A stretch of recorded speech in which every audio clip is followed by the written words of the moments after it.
The world is run by fools, and it's not an accident. The world is not accidentally run by stupid people. It is engineered that way, and your life is the collateral damage. Picture it. You watch a politician on live TV who cannot answer the most basic question about the law they signed. They freeze, they babble, they pivot to a slogan written by a staffer who despises them. Cameras flash, commentators spin, and the next day their poll numbers go up. You see a CEO crash a company into the ground, vaporize billions, fire thousands, then walk away with a bonus so large it distorts your sense of reality. They smile on the cover of a magazine about resilience. They are invited to speak about leadership. You scroll past an influencer who has nothing to say.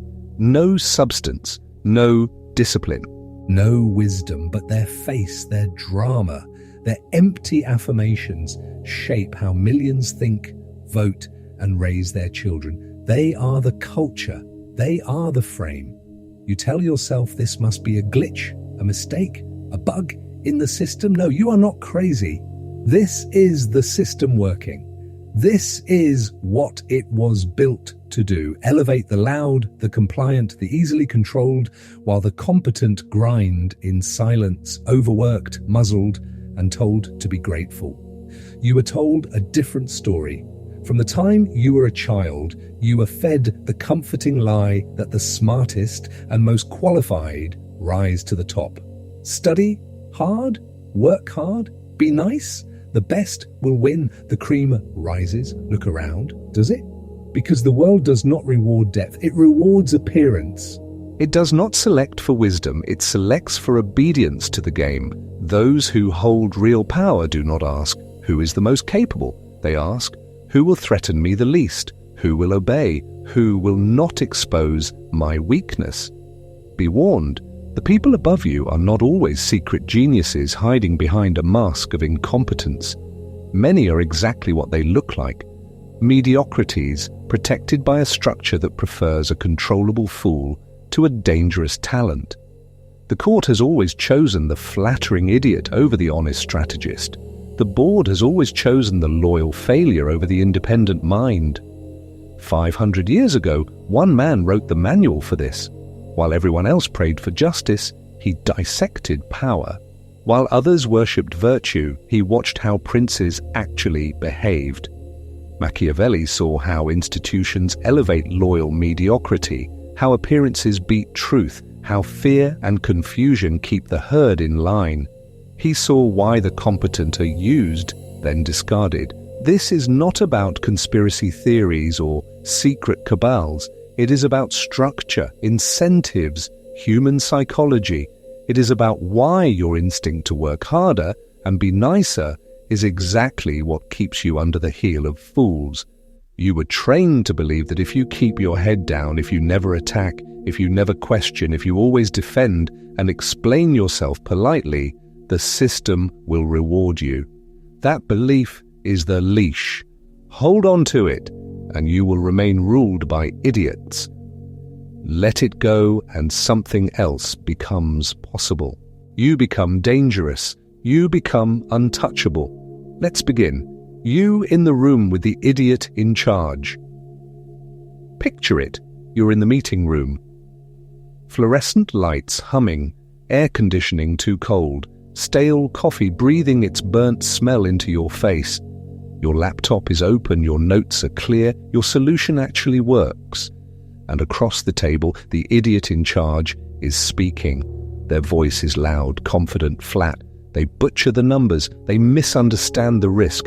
They propose the worst possible plan with the certainty of a prophet and the insight of a child. Your jaw tightens, your shoulders creep up. You feel the heat rise in your chest. Cortisol spikes. Your pulse stutters in your neck. Your brain starts silently screaming, "This is insane, this is wrong, this will fail." You open your mouth to explain, to defend reality itself, and they talk over you. Again, they wave away nuance with a bored flick of the hand, like complexity is an insult to their authority. You look around the table, heads nodding, eyes down, the little chorus of survival. They know it's stupid. You can see it in the micro-flinches, the tight smiles, the way people stare deeper into their screens. But they have mortgages. They need their paycheck. They will not attack the throne. So the frame holds. The least competent person in the room is the one with power.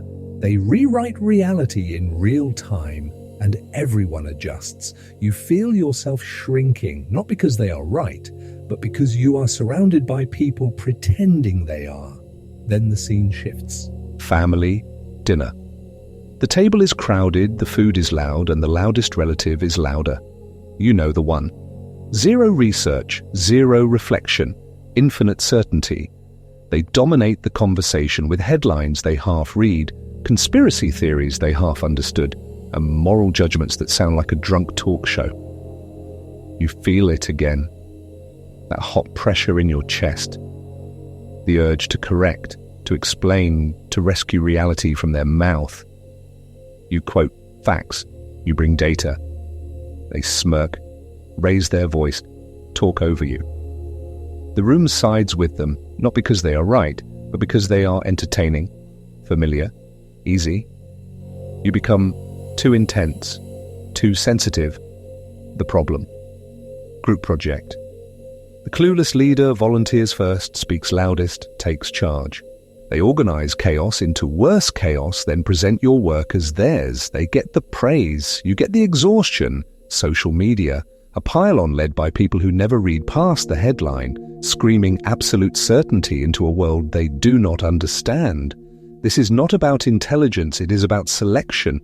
It is about who is willing to seize the frame, to claim authority, to act without shame while you hesitate, analyze, and wait to be judged fairly. Be warned, the world does not reward quiet accuracy. It rewards loud appearance. It rewards the one who moves first and explains never. So you walk out of the room, again, your jaw still tight, your chest still hot, asking the same question. How do these people keep winning? We will not answer that yet. The hidden game. Power isn't about intelligence. Here is the brutal answer. The system is not broken. It is working exactly as designed. You keep losing because you are playing the intelligence game in a world that runs on the power game. You bring facts. They bring frame. And frame wins. Picture it. You walk into a meeting with data, charts, careful reasoning. The stupid boss walks in late, glances at none of it, and says, "This feels wrong. We're going in a different direction." No argument, no proof. Yet everyone nods, adjusts, obeys. You feel that familiar heat in your chest. How can someone this incompetent overrule reality? Because power does not reward intelligence. Power rewards the person who understands and manipulates perception, fear, and dependence. The one who controls what everyone else is allowed to see as real. That person can be shallow, unread, childlike in their understanding of the world. It does not matter. They hold the frame, so they hold authority. This is not about objective competence. It is about who defines the terms of the conversation. In every room, someone decides what counts as smart, what counts as right, what counts as necessary. That decision is the frame. If the boss says loyalty is more important than accuracy, then the loyal idiot is suddenly high potential, and your careful analysis becomes negative, overcomplicated, not a team player. Machiavelli watched this in real time. Weak princes on the throne, brilliant advisors in the shadows. The court did not want the most capable ruler, it wanted the most controllable one. Flatterers clustered around the fool, feeding him illusions, filtering reality, keeping him dependent while they fed on his authority. Tell me that does not look like your company, your government, your feed. Here is the deeper cruelty. Every interaction you have is a hidden courtroom. Someone is the judge, someone is the defendant. The moment you rush to defend, to explain, to prove you are smart, you have already stepped into the defendant's box. You have accepted that they are the judge of your reality. You have handed them the frame. The one who attacks questions, and demands answers stands as judge. The one who scrambles to respond stands as the accused. The more intelligent your explanation, the more elegant your submission. The world does not read your IQ, it reads your posture. Think back to those earlier rooms. The idiot in charge was not smarter than you. They simply never entered the defendant's box. They did not defend, they did not explain. They spoke as if their view was the landscape itself and everyone else had to navigate around it. You adjusted your language, your tone, your ideas to avoid their displeasure. That is fear. That is dependence, or that is power. But there is a different way. First, you have to swallow a hard truth. Your belief in meritocracy is not noble. It is self-sabotage. You cling to the fantasy that if you stay accurate and pure, the invisible judge will reward you. Machiavelli shattered that fantasy 500 years ago. He showed that rulers are crowned for appearing virtuous, not for being virtuous, that it is safer to be feared than loved when the crown is on the line, that corrupt systems elevate loyal mediocrity over dangerous competence. He did not write a cartoon manual for villains, he wrote the first clear description of the game you are losing. Be warned, once you see it, you cannot unsee it. Because the next question is terrifying. If power is about frame, not intelligence, how do you take the frame back? Machiavelli, the man who explained why fools wear crowns. If the smartest people are not in charge, the system is not broken. It is working perfectly. It is rewarding the exact traits that keep you obedient, confused, and easy to rule. Let's begin with the man who said that out loud. Niccolo Machiavelli was not a comic book villain stroking a cat and laughing about evil plans. He was a civil servant, a diplomat, a hard-eyed analyst standing in the corridors of Renaissance power, watching weak princes, corrupt courts, and incompetent rulers cling to authority while better men were exiled, ruined, or quietly killed. Picture it. A fragile duke who cannot command an army, a prince who cannot balance a budget, yet the crown stays on their head while the competent general accidentally disappears on campaign. You have been told that the prince is a manual for bad people. That is a lie the system tells to protect itself. The book is not a guide to evil, it is a field report, a brutally honest description of how power actually behaves when you strip away the fairy tales. In Machiavelli's world, appearances beat substance, fear beats love, loyalty beats competence, not in theory, in practice. He noticed something you were never meant to notice. Rulers are rewarded for appearing virtuous, not for being virtuous. They stage generosity while looting in private. They preach justice while breaking laws behind closed doors. They cry on camera while signing orders that destroy lives. The public sees the mask and applauds. The court sees the dagger and stays silent. Around these rulers, a swarm forms, flatterers, courtiers, consultants. Their job is not to tell the truth. Their job is to filter reality, to protect the leader's ego, to protect their own access. Machiavelli warned that a prince who lets flatterers cluster around him will be blind, trapped in a hall of mirrors where his weakness looks like strength and his blunders look like genius. Sound familiar? Replace the Renaissance court with a modern cabinet, a corporate boardroom, a tech company, a media empire. The king's jester is now the PR team. The court poet is now the brand strategist. The flattering courtier is the influencer, the lobbyist, the image consultant whispering, "You're doing great, sir," while the building burns. Corrupt systems elevate loyal mediocrity over dangerous excellence, because excellence is a threat. A competent outsider can steal the frame. A loyal incompetent will defend it to the death. This is not about left or right. This is not about your favorite politician or CEO. It is about structure, incentives, selection. In any rotten hierarchy, the safest person to promote is the one who will never outshine the master. So the throne attracts insecure mediocrities who rule by fear, confusion, and propaganda, while truly capable people are kept busy explaining themselves to middle managers and comment sections. Be warned, polite society calls Machiavelli cynical for one reason. If you saw what he saw, you would stop behaving like an obedient child and start playing the game. You would stop asking, why are they doing this to us? And start asking, how do I stop letting them define my reality? Because once you understand why fools wear crowns, the next step is dangerous. You learn how to move through their world without bowing, without defending, without handing them the frame. From emotional puppet to sovereign. What this video really offers you. Right now, the game is playing you. You rage, you complain, you mock the stupidity of the people in charge, and then you wake up tomorrow and obey the same script they wrote for you. Picture it.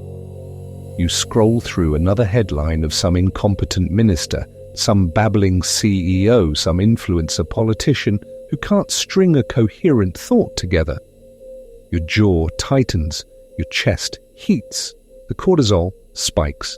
You rant to your friends, you post, you meme, and then you go back to work in the machine they run, under the rules they set, reacting to every attack on your reality like an obedient child. That is the first identity, the emotional puppet. Your strings are outrage, your strings are confusion, your strings are the need to be understood by people who do not respect you. They attack, you defend, they lie, you explain, they perform authority, and you accept their right to judge your worth, your intelligence, your future. But there is a different way. Machiavelli's real gift is not, here is how to be evil. It is, here is the script they are using on you. He shows you why incompetent rulers rise, why loyal mediocrity gets promoted over dangerous competence, why appearances of decisiveness beat actual wisdom in every corrupted institution. When you see that, something breaks. The strings loosen. You stop being shocked that fools wear crowns and you start studying the crown. This is not about becoming another manipulator. It is about becoming sovereign in your own mind. Psychological invulnerability. Imagine what it feels like when their stupidity no longer destabilizes you. The insult in the meeting, the absurd policy from leadership, the propaganda headline that used to hijack your nervous system. You feel the hit and then nothing. No spiral, no frantic need to defend or explain. Their performance of power no longer writes your emotional script. You become dangerous, you become untouchable, because once you understand virtu and fortuna, the difference between real adaptive skill and pure luck, you stop mistaking lucky fools for gods. Once you grasp the psychology of appearances, you see why they cling to image, to slogans, to outrage cycles. You see how fear and confusion are weaponized to keep you small, obedient, grateful for crumbs. And then we go further. We will break down how silence becomes a weapon, how non-reaction creates a vacuum where their frame collapses, how a calm, unreadable face in front of a powerful idiot turns them into the one who explains, the one who defends, the one who reveals weakness. Be warned, this is not about winning debates. It is about removing yourself from the role of prey altogether. By the end of this video, you will recognize the pattern behind every stupid leader you see. In politics, in corporations, on social media, you will see the same tricks, the same reliance on fear, on image, on your need for approval, and more importantly, you will know exactly how not to feed them, not to bow to them, not to be ruled by them ever again. Let's begin. The price of waking up. what you have to kill inside you. Let's begin with something most people will never admit. To stop being ruled by fools, you do not need a new mindset. You need a funeral, not for them, for you. Picture it. Not the external revolution you fantasize about, not the brilliant, competent leader riding in on a white horse. The real revolution is internal, quiet, brutal. You have to kill the part of you that still wants daddy's gold star, the teacher's nod, the boss's good job. That part of you is why stupid people run your reality. This is not about learning a clever response or a debate trick. It is about identity. You grew up in a world where survival meant being seen as a good child. Obey, smile, explain yourself when questioned. Explain yourself. You learned that safety came from convincing authority you were innocent. That pattern hardened into your nervous system, into your frame, into your adult life. Now look at it honestly. That craving to be seen, to be validated by those in power, what is it as an adult? It is not innocence anymore. It is an addiction. You chase the hit of approval from bosses, partners, online strangers, even from the incompetent leaders you claim to despise. You complain about them with your mouth while your nervous system still bows to them in silence. Every time you rush to defend, you are chasing the drug. You feel the heat rise in your chest. The cortisol spikes. Your brain screams that you are being misunderstood. So you explain and explain and explain. And you hand them the role of judge, and you stand there as the defendant, begging the court that does not exist to recognize your purity. But there is a different way. The person who does not rush to explain themselves, who does not beg to be understood, sends a far more dangerous signal. Non-defense, emotional detachment, that steady, unbothered presence in the face of an attack, is not coldness. It is a message. You do not have authority over my reality. You become dangerous. You become untouchable. Be warned, this is not free. When you stop playing the obedient explainer, the world will react. Some will call you arrogant. Some will say you are distant, intimidating, hard to talk to. They are not describing a flaw. They are describing the discomfort of losing control over you. That friction is proof. You are exiting the prey class. You wanted power? This is the price. You will lose certain friendships that were built on you apologizing for existing. You will lose the fake warmth of people who only liked you when you were emotionally leashed. You will feel the withdrawal of that old validation drug. So here is the real question. Are you willing to let that needy, approval-chasing identity die, or would you rather keep complaining about stupid leaders while secretly worshipping their judgment? Because in the next part, we are going to take that corpse of your old self and do something with it that most people will never dare to attempt. Crossing the threshold. Let's begin the dissection. So enough. The eulogy is over. The sermon is over. The surgery begins. From here on, we are not venting. We are cutting. We are going to open up the psychology and the strategy behind why stupid people rule you, why you keep handing them power with both hands while swearing you hate them. Picture it. You on the table, them on the table, your childhood, your institutions, your heroes, and your villains, all under the same cold light. This is not about soothing you. This is not about telling you that you are secretly the enlightened one in a world of fools. It is about weaponizing your outrage into structure, into understanding, into power. Let's begin. Here is the roadmap. First, childhood programming. The parent, the teacher, the priest, the coach. The early authority figures who trained your nervous system to see yourself as the defendant and them as the judge. You learned that when someone attacks, you explain, you defend, you plead. You internalized that your survival depends on passing someone else's test. Then institutional incentives, schools, corporations, governments, platforms, systems that reward obedience over insight, loyalty over competence, image over reality, corrupt structures that elevate the safe mediocrity instead of the dangerous talent. You will see why the incompetent rise, not as an accident, but as a feature of the design. After that, Machiavelli, not the cartoon villain, the strategist. In The Prince, he shows how rulers are rewarded for appearing virtuous, not being virtuous. How flatterers swarm around power, filtering truth, reinforcing delusion, making sure the weak ruler never has to face his own weakness. You will see why seeming decisive beats being wise, and why fear, confusion, and propaganda keep mediocre leaders on the throne. Then we drag it into the present. Modern politics, corporate boards, social media elites, the influencer who knows nothing but commands your attention, the executive who cannot do the work but controls the frame, the politician who wins with slogans and outrage, not solutions.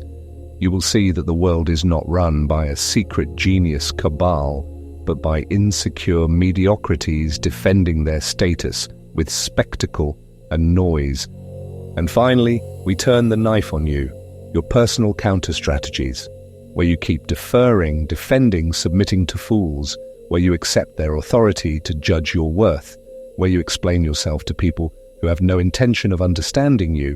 Be warned, this will feel less like a lecture and more like an autopsy, because this is not only an autopsy of elites, it is an autopsy of your reflexes, your flinch, your need to be seen as good by people you secretly despise. When you see that clearly, you become dangerous, you become untouchable. From this point on, you don't get to say you didn't know how the game works, how you were trained to obey idiots at age 5. So let's go back to the scene of the crime. Not the palace, not the boardroom, the kitchen, the classroom, the hallway outside the principal's office where your legs felt like wet paper. Picture it. You are 5, maybe 6, a tiny defendant in socks and Velcro shoes. An adult is towering over you, a parent, a teacher, some minor god of your childhood universe. Their face is tight, their voice is sharp. Did you do this? Your heart is pounding, your eyes burn, your throat locks.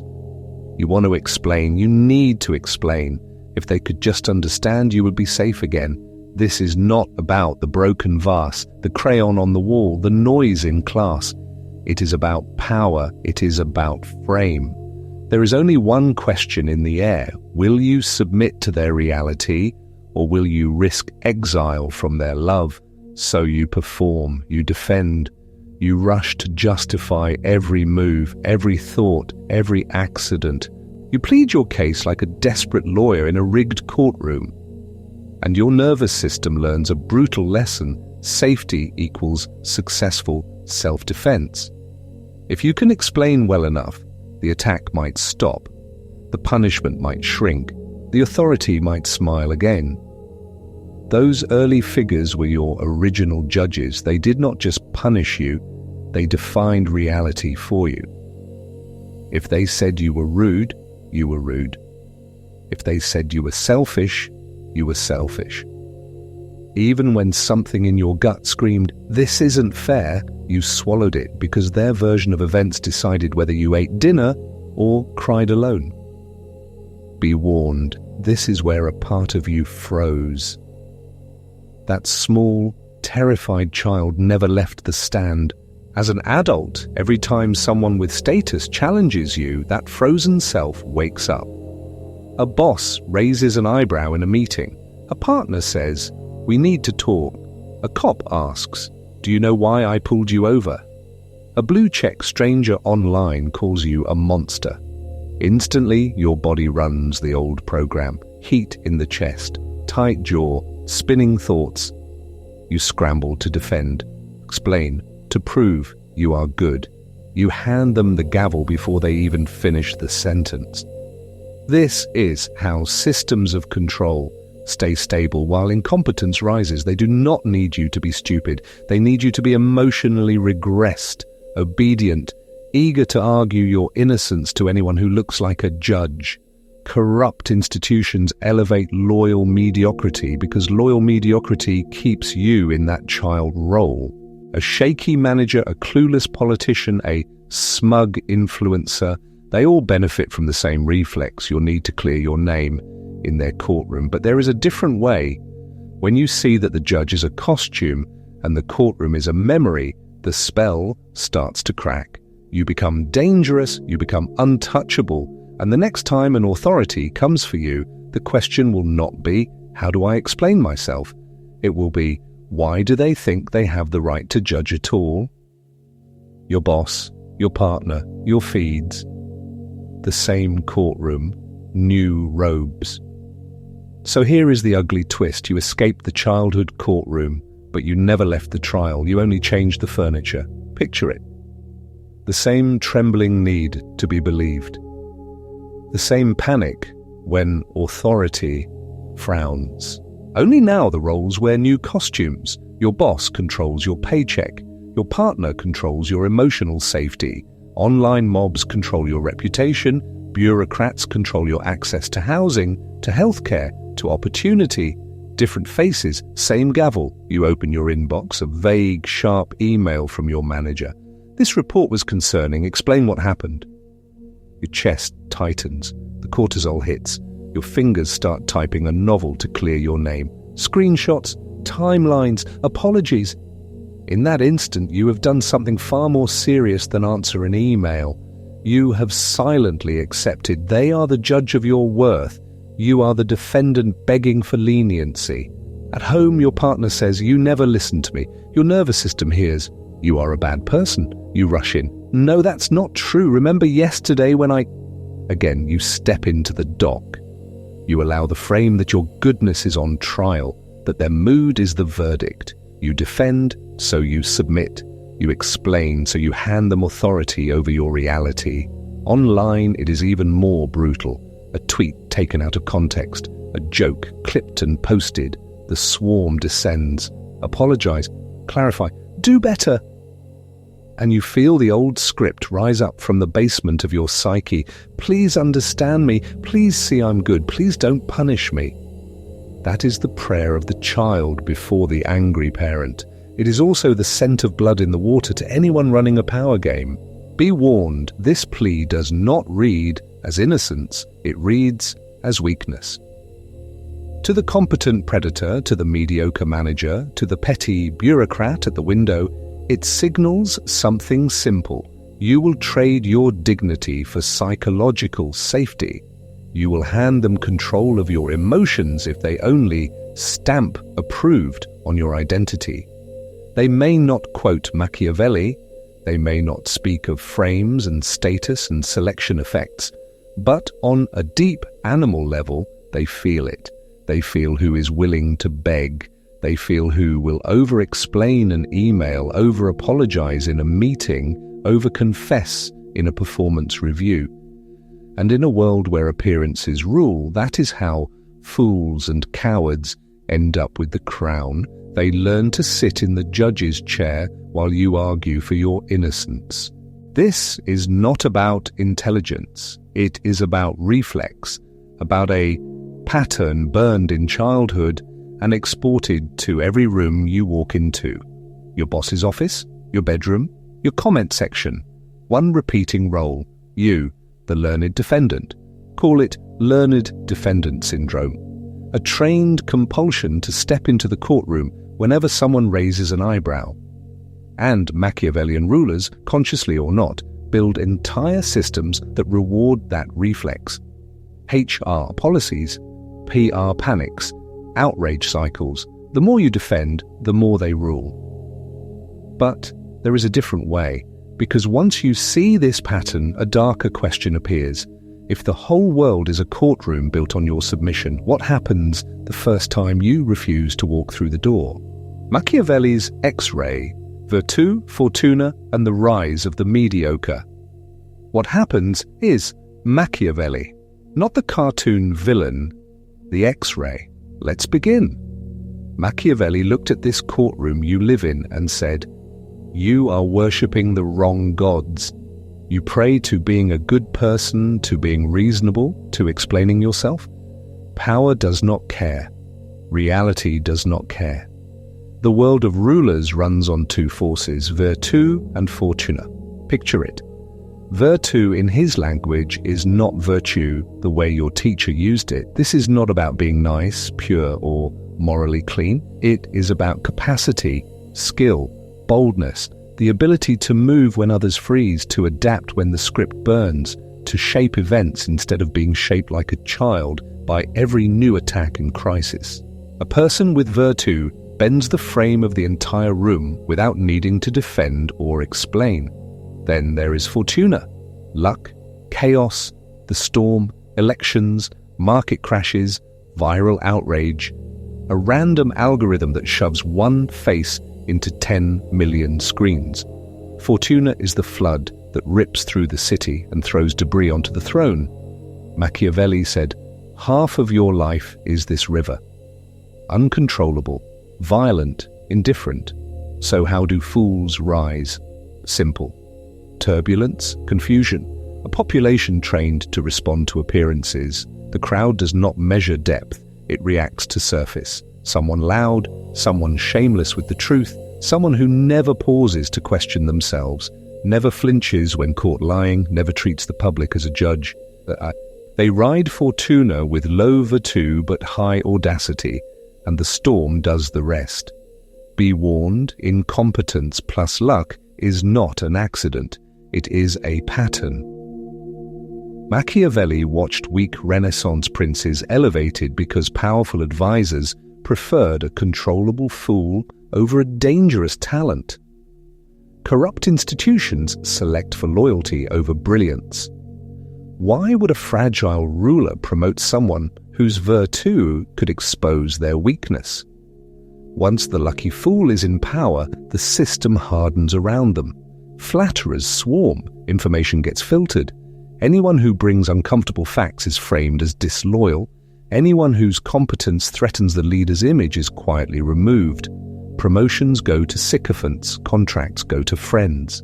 The mediocre ruler punishes virtue and rewards obedience until the entire court is one giant mirror reflecting back their delusion. You see this everywhere. The influencer who went viral once and now lives in a bubble of yes men, recycling stale takes while their audience treats them like an oracle. The surprise election winner who governs by slogan and spectacle while staffers scramble to hide the chaos. The incompetent manager who survives because they manage up, flatter the CEO, and sacrifice their team whenever something goes wrong. This is not about intelligence tests. It is about selection pressures. Low virtu, high fortuna players who understand appearances, fear and flattery get lifted up, then protected by a court of manipulators and dependents. You are not crazy. The world really is run by people who do not know what they are doing. The question is, where does that leave you? Because once you see that the throne is often occupied by a scared child with a crown, your entire relationship to authority can change. You become dangerous. You become untouchable. But there is a different way to respond than rage or despair. In the next section, we will turn this X-ray on your daily life and show you how to walk through this empire of mediocrity without bowing, without defending, and without becoming their prey. Why appearance beats reality in a world of cowards. If you still believe the world rewards truth, you are already lost. The world does not crown the most competent, it crowns the best actor. Picture it. Machiavelli, watching princes in Renaissance courts, writes the line that should have shattered humanity's illusions. Most people judge more by the eye than by the hand because it belongs to everybody to see you, to few to touch you. Rulers, he says, are rewarded for appearing merciful, faithful, humane, religious, upright, not for being any of those things. That was the 15th century. Look at your century. You do not live in a meritocracy. You live in an attention economy where the throne goes to whoever can hold the gaze. A politician wins because they seem decisive in a 12-second clip. A CEO keeps power because they sound confident on an earnings call, while an unseen army of analysts, consultants, and underpaid staff do the real thinking behind the curtain. A thought leader projects certainty on social media while parroting talking points written by a ghostwriter, the appearance of virtue, the appearance of competence, the appearance of strength. That is the real currency. Reality is optional. Why does this work? Because under stress, the human nervous system is a coward. When people feel fear, confusion, economic pressure, information overload, they do not want truth, they want relief. They want a father, a savior, an authority who says, "Don't worry, I have the answer," even when the answer is a lie. A simple, wrong answer delivered with total conviction beats a nuanced, correct one delivered with visible doubt every single time. Watch any crisis, markets crash, a virus spreads, a scandal breaks. Who rises? Not the one who says, "It's complicated, here are the trade-offs." That person is finished. The crowd hears uncertainty as weakness. Instead, the spotlight moves to the one who pounds the table, speaks in absolutes, and never blinks. You can feel it in your own body. Your shoulders drop, your breathing slows, your mind clings to their certainty like a drowning child to a floating log. This is how the system selects for a special kind of stupidity. Not low IQ, low self-doubt, low introspection, low nuance. The people who never question themselves, never hesitate, never say, "I don't know," are precisely the ones who look like leaders to an anxious herd. The more shallow their inner world, the cleaner and more polished their external frame. They are easy for manipulators to use, easy for flattery to control, easy for propaganda to steer. This is not about intelligence, it is about which traits get rewarded with power. The reflective, the self-critical, the ones who see complexity hesitate before they speak. They feel the weight of their words. They look uncertain on camera, so they are pushed into the background as advisors while the confident fool stands at the podium. Be warned, as long as people prefer comforting appearances over disturbing reality, they will continue to be ruled by the most convincing fools in the room. And unless you learn to see through the costume, you will serve them, defend them, and explain away their damage as fate. In the next section, we will tear that costume off in your own life and show you how to stop feeding these actors your attention, your obedience, and your frame of reality. Fear, confusion, and the comfort of being ruled. You are not ruled by the smartest, you are ruled by whoever manages your fear. That is the Machiavellian punchline no one wants to hear, because it means your anxiety is their primary asset. Picture it. Machiavelli sits in exile watching Italian princes stumble from one disaster to another, and he writes the line that still makes people flinch. It is safer to be feared than loved if you cannot be both. Why? Because love is a feeling, fear is a leash. Affection wanders, terror obeys. Now fast forward to your reality. You live inside a permanent crisis feed. Economic panic, political outrage, health scares, culture wars. Every scroll is an attack on your nervous system. Your heart rate spikes, the cortisol hits. Your brain screams, something is wrong, but cannot locate the source, so it does the one thing a frightened child does. It looks for an adult in the room. That adult is the mediocre ruler, the manager who never reads the report but speaks in confident cliches, the politician who cannot explain basic policy but repeats 3 slogans with perfect timing, the influencer who knows nothing but knows how to look calm on camera while the world burns behind them. They are not wise, they are familiar. And in an environment engineered for confusion, familiarity wins. Be warned, this is not about intelligence in the abstract. It is about who can hold frame when everyone else is drowning in information. Modern elites have read the prints, even if they have never opened the book. They weaponize fear and confusion because it freezes you. Constant emergencies keep you reactive. Outrage cycles keep you arguing with phantoms while they quietly expand their authority. Notice the pattern. A new crisis appears. Numbers, graphs, expert panels. No one can verify anything. The data contradicts itself every week. You feel stupid, so you outsource reality to whoever sounds most certain. They speak in absolutes. They promise safety. They demand obedience. And because you are exhausted, you comply. This is how mediocre leaders survive. When the bar is, "Do not make me feel more afraid," competence is irrelevant. They only need to look stable, to look decisive, to look like the least confusing option. They can make catastrophic decisions, and as long as they narrate those decisions with confidence, the crowd will defend them and attack anyone who questions them. Here is the darkest part. A piece of you prefers it this way. Self-responsibility is terrifying. Complexity is heavy. To truly see means you cannot pretend. So you accept a foolish but firm hand on the wheel because it relieves you of the burden of being your own authority. You trade power for comfort, then call it trust. But there is a different way. In the next section, we will dissect how you participate in this game every day and how to stop handing your frame to people you secretly despise.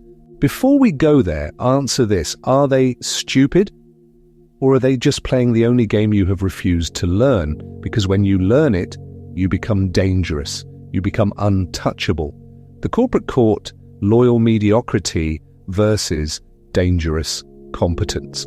So let's drag this out of theory and into the fluorescent nightmare you live in every day. Picture it. Two people in the same company, same floor, same meetings, completely different destinies.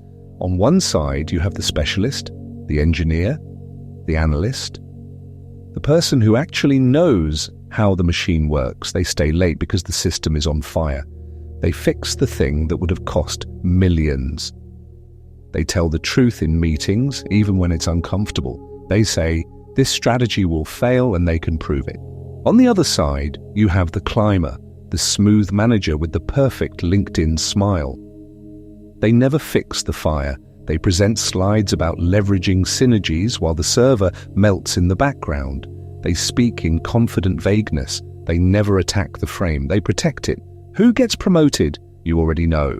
The climber rises. The competent one stays where they are, or they burn out, or they leave. You tell yourself it's unfair. It is.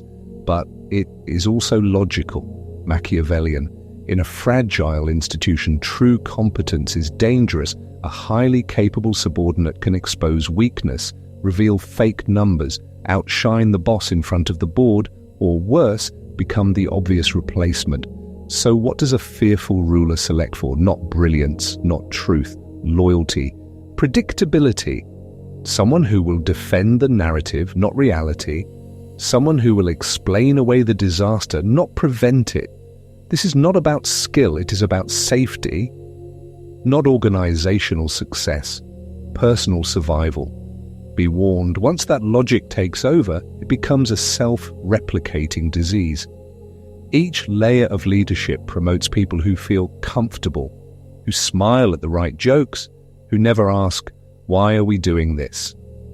The blunt genius is labeled difficult, not a culture fit. The agreeable mediocrity is leadership material, and so the top fills up with well-groomed incompetence, nice suits, empty minds, strong opinions, weak knowledge. They manage impressions, not outcomes. They manage you. Look at the modern executive court. It is the Renaissance palace with better lighting. The CEO is surrounded by courtiers with new titles, consultants, PR teams, strategy officers, brand advisors. Their job is not to confront reality. Their job is to massage it, filter the data, soften the blow, Turn obvious failure into a learning opportunity and strategic pivot. Flatterers cluster around power like flies around sugar. Machiavelli described them 500 years ago.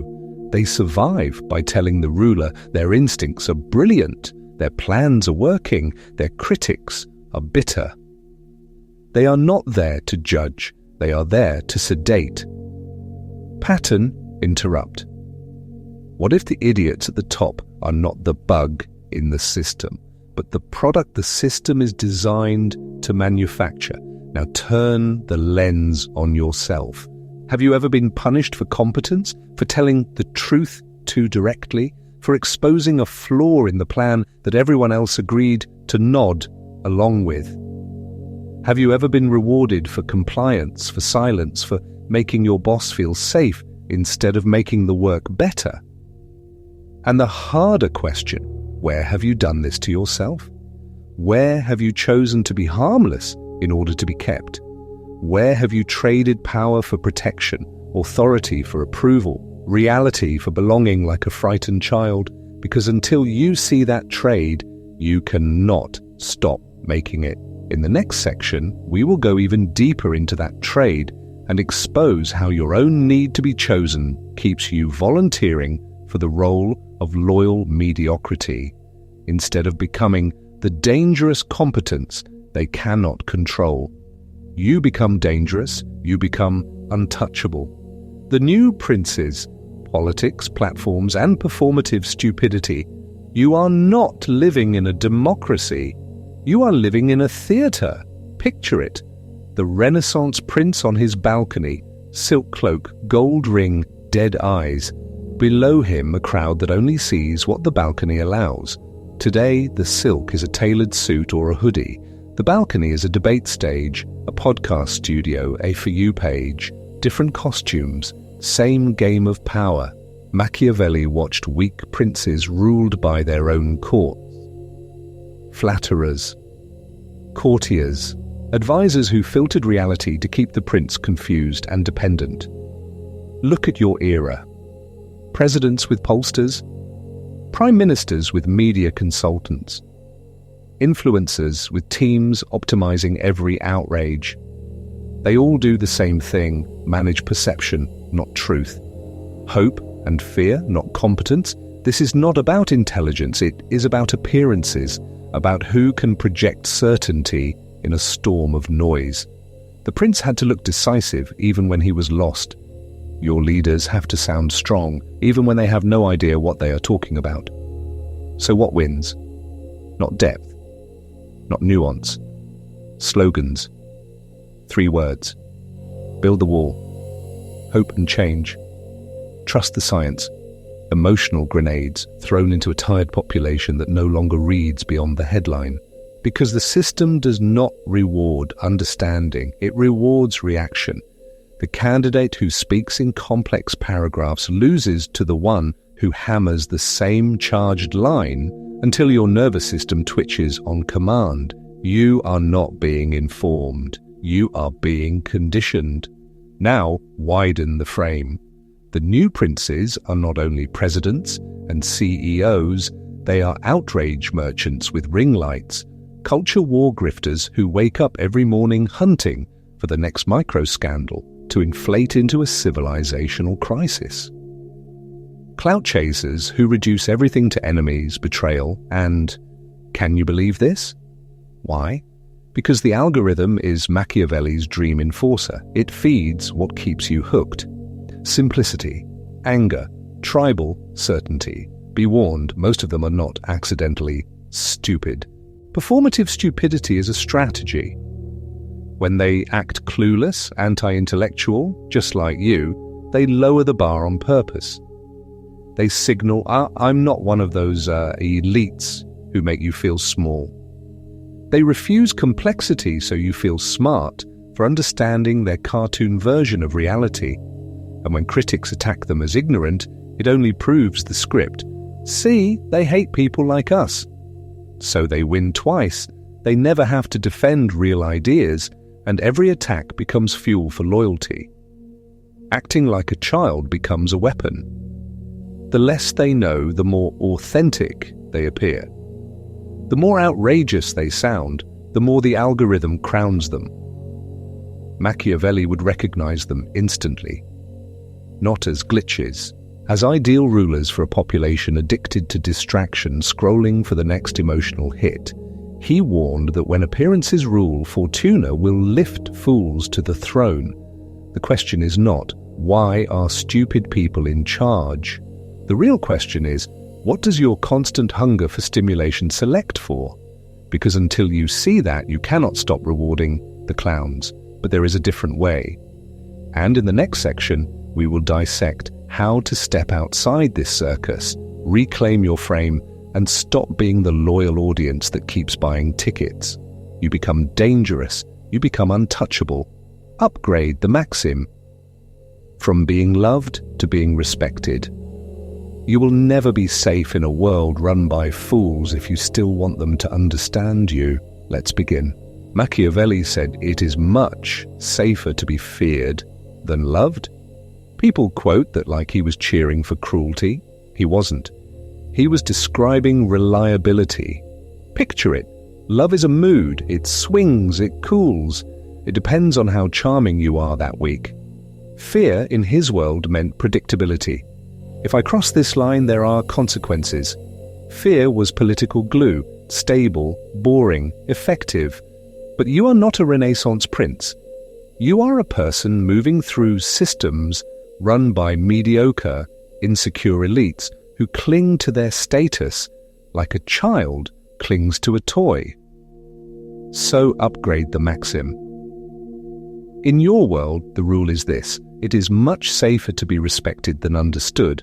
Because what does understood really mean when you are dealing with a boss, a partner, a bureaucrat who feels threatened by you? It means you are asking them to enter your inner world, to validate your motives, to bless your story. You are handing them editorial power over your reality. The moment you crave that, you have already surrendered the frame. This is the trap of wanting to be understood.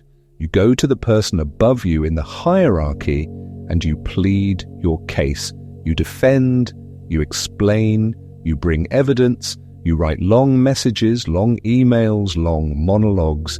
You hope that if you are clear enough, they will finally see you accurately. How often has that worked? How often did the attack stop once the facts were on the table? It doesn't stop because the attack was never about information. It was about control. When you chase understanding, you silently agree that they are the judge and you are the defendant. They get to decide your worth. They get to decide whether your anger is reasonable, whether your boundaries are too much, whether your ambition is arrogant. And be warned, this is not about becoming cold or cruel. It is about choosing respect over exposure. Respect, in this context, does not mean they like you. It means they treat you as a stable, self-contained force. Your time is not assumed. Your boundaries are not suggestions. Your no is not an opening bid. They do not speak to you like a child. They do not casually rewrite your story in front of you. Respect looks like people thinking twice before they waste your attention. It looks like them lowering their voice when they feel the edge in yours. It looks like invitations, not demands, requests, not commands.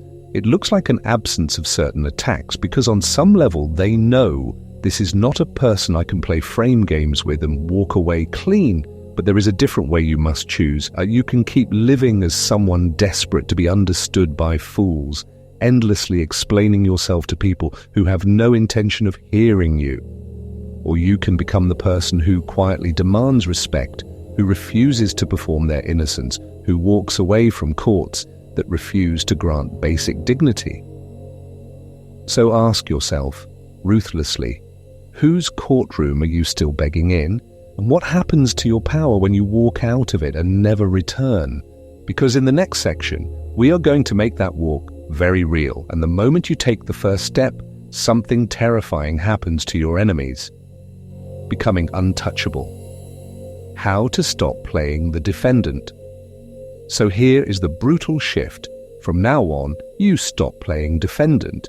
You stop volunteering for courts that only exist to drain you. Let's begin. Picture it.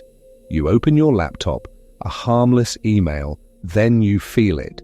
The urge to over-explain, to add 3 paragraphs of context, to prove you are reasonable, competent, harmless. Your fingers hover over the keyboard and without noticing, you slide into the witness stand. Again. This is not about communication. It is about power. Every extra sentence says, "You are the judge. I accept your authority over my reality." Over-explaining emails, apologizing for existing opinions, nervously justifying boundaries, rushing to respond to every accusation in your messages. Each micro-moment is a small bow, a tiny act of worship to someone else's frame. Be warned, the first weapon you pick up will feel like doing nothing. Strategic silence. The accusation lands, "Why didn't you tell me sooner?"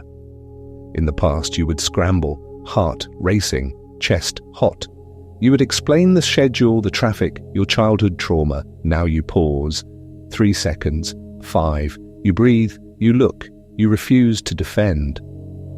In that silence, the frame flips. Their words hang in the air with no energy from you to feed on. The manipulator is forced to clarify or back down. "I mean, it's not a big deal, I was just saying." Exactly. You did not win by logic. You won by refusing to play the child in front of a parent. You support that silence with neutral language, not groveling, not aggressive, calm. That's not accurate. Full stop. That's not how I see it. Full stop. You do not rush to pad it with softeners, disclaimers, or a TED talk on your intentions. You let the discomfort sit between you like a mirror. Whose anxiety is screaming now? The one who attacked. This is not about being rude. It is about refusing to hand over your authority. When someone presses, "Explain yourself," you answer with a boundary, not a performance. "No, I'm comfortable with my decision." Then you stop talking. Watch how often the conversation collapses without your defensive labor propping it up. Next step. Selective disengagement. You do not argue with fools in comment sections. You do not debate bad faith critics who twist every word. You do not audition for people who already decided your role before you opened your mouth. You walk away from circular arguments mid-spin. You leave texts on read. You exit meetings where the outcome is predetermined. But there is a different way to see this, and these are not self-help tricks, these are acts of war. Every time you decline to defend, you starve an empire built on your need for approval. You quietly pull your energy out of a rigged marketplace where idiots and cowards trade in outrage and submission. You become dangerous, you become untouchable. And once you stop playing defendant on the small stage of daily life, you are finally ready to see how the same courtroom logic scales up to offices, governments, and the stupid people running the world. Living sane in an insane court. You are not insane for seeing the madness. You were trained to misunderstand it. Picture it. You grew up believing that if the world looked chaotic, it meant the system was broken, the adults were failing, the leaders were stupid by accident, so you raged at bosses, at presidents, at executives who speak in slogans while everything burns behind them. The outrage felt righteous. It also kept you powerless. Let's begin. We walked through the real architecture of this stupidity. Childhood programming that taught you to look for a wise authority to judge you and save you. Machiavellian power dynamics where the crown goes, not to the most intelligent, but to the one who best manages fear, perception, and loyalty. A culture that worships appearances over reality, where it is safer for a ruler to be feared than loved, and easier to appear virtuous than to be virtuous. You saw how confusion, propaganda, and emotional noise are not glitches. They are tools. So here is the shift that keeps you sane. Stop expecting intelligence to rule. Stop expecting institutions to reward competence. Expect power to follow perception. Expect promotion of loyal mediocrity over dangerous excellence. Expect that in a corrupt court, the fool on the throne is often the safest choice for everyone feeding on him. When you calibrate your expectations, the insanity becomes legible. That executive who survives by repeating empty phrases, he is playing to appearances, not wisdom. That politician who thrives on outrage cycles and fear campaigns, she is obeying Machiavelli's rule: control the emotional climate, and you control the crowd. The world stops looking like a tragic accident and starts looking like a rigged game. So how do you live sane in that court? You build a private checklist. First, you limit your emotional investment in the competence of leaders. You can analyze them, you can predict them, but you do not anchor your nervous system to their decisions. Second, you focus on local spheres of control: your skills, your money, your health, your relationships. Third, you cultivate your own virtue: skill, adaptability, boldness in the face of fortuna. You become the person who can move when the herd freezes. Fourth, you build networks with other competent people, quiet alliances, offstage conversations. You do not waste your energy begging the court jester to be a philosopher king. You redirect that energy into parallel structures of real capability. Be warned, this requires emotional detachment. Outrage is a resource. Mediocre rulers harvest it. Every time you doom scroll, rant, and melt down over their latest spectacle, you are paying them in attention, cortisol, and predictability. When you withdraw that outrage, you are not becoming apathetic. You are conserving power. This is not about pretending the world is fine. It is about refusing to bleed out in performative fury while manipulators feed on your nervous system. You watch, you understand, you act where your hand actually reaches. You are not crazy for seeing the stupidity. You were missing the manual. Now you have it. What you do next decides whether you stay ruled by this court or learn to move through it untouched. Because when you stop expecting wisdom from the throne and start cultivating it in yourself and your circle, you become dangerous. You become untouchable. Your move from complaining about fools to outgrowing them. So here is the line. From this point on, staying outraged at stupid people in power while living the exact same way is not an accident. It is consent. Picture it. You close this video, you nod, you share a clip, and then tomorrow you walk back into the same office, the same group chat, the same political circus, and you play your old role. You complain, you mock, you doom scroll, you call them idiots. And you move nothing. Not your power, not your frame, not your reality. Be warned, that is a choice. When you keep reacting like a child to fools with titles and microphones, you quietly agree to stay under their authority. You agree to be ruled by people you claim to despise. You agree that their attention, their laws, their algorithms, their moods still get to decide how you feel. But there is a different way. This is not about becoming a conspiracy theorist who sees through everything and does nothing. It is about training your eye for power so you can navigate and exploit broken systems instead of being emotionally shredded by them. It is about understanding how a mediocre CEO, a corrupt official, or a social media clown can rise through flattery, appearances, and propaganda, and then deciding you will no longer be the easy audience they depend on. So here is your first move. Go to the comments and write the dumbest decision you have seen from someone in power. A boss, a politician, a school administrator. Spell it out. Then ask yourself, and write this too, was that pure stupidity, or was it a Machiavellian move to protect status, to reward loyal mediocrity, to keep competent threats out? Who benefited from that mistake?